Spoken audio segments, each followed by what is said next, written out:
Hi, it's Ariella Davis. I haven't done a video in a long time, but I wanted to share an initiative that we're working on in Charleston that really all of us can do together, and I wanted to share a story about it in order to kick it off. The story is one I've heard many times before, but I read it recently again in a book written by Rabbi Dov Weller about candlelighting, and it's such a powerful story. It gives me chills every time I read it, and I wanted to share it with you. The story goes as follows. In the 1990s, a Jewish organization approached a Jewish philanthropist with the following idea. They said to him that in years gone by, our grandmothers, our Jewish grandmothers, all lit Shabbos candles. Whether they kept Shabbos or not, most of them brought in Shabbos with Shabbos candles. Today, for whatever reason, that's just not the case.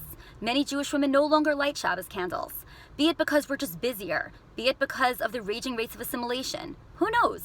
But for whatever reason, many Jewish women do not light Shabbos candles. They felt that if on the front page of the New York Times it would say the Shabbos candlelighting time, maybe it would bring awareness to this idea and more Jewish women would light Shabbos candles. And the philanthropist was sold, and for 5 years on the front page of the New York Times there was a ticker that would say this week's Shabbos candlelighting time in New York. For 5 years this ran, and after 5 years the philanthropist felt $2,000 a week to put in a ticker is very expensive, and he said he can't do it anymore. But that ticker appeared on the front page of the New York Times once more. On January 1st, 2000, for those of us who remember, it was Y2K. We were all afraid the world was going to come to an end.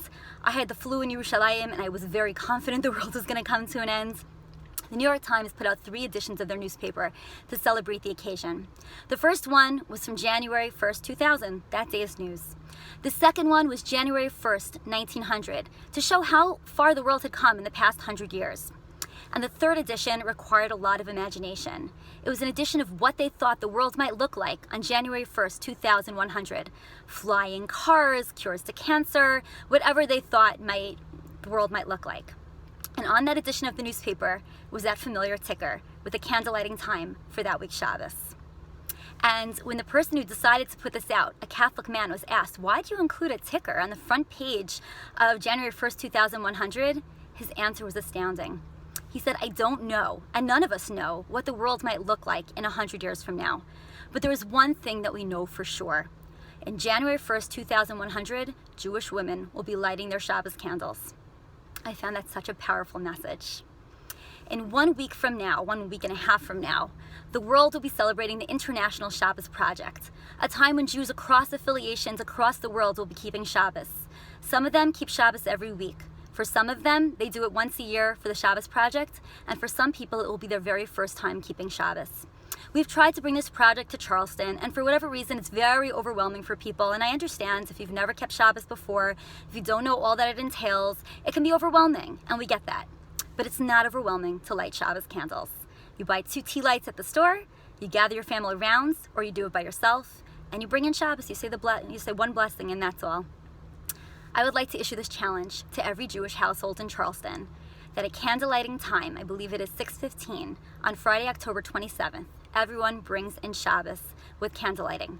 What you do after that, totally up to you, but imagine the power of every Jewish household bringing Shabbos in together, doing the traditions that our grandmothers did every single week and bringing that light of Shabbos into our home. You can spend that time praying for people who need it, for your family, for their health, for sustenance, for whatever you need prayers for, and everybody struggles, and everybody needs some help in their lives. Whatever you do during that time, it's a time that we can all bring that beautiful light into our home. And so I'd like to issue this challenge to every Jewish household in Charleston, whether both members are Jewish, just one, whether you're Orthodox, Conservative, Reform, unaffiliated, whether you do nothing Jewish, please, October 27th at 6:15, please bring in Shabbos into your home with candlelighting. Thank you.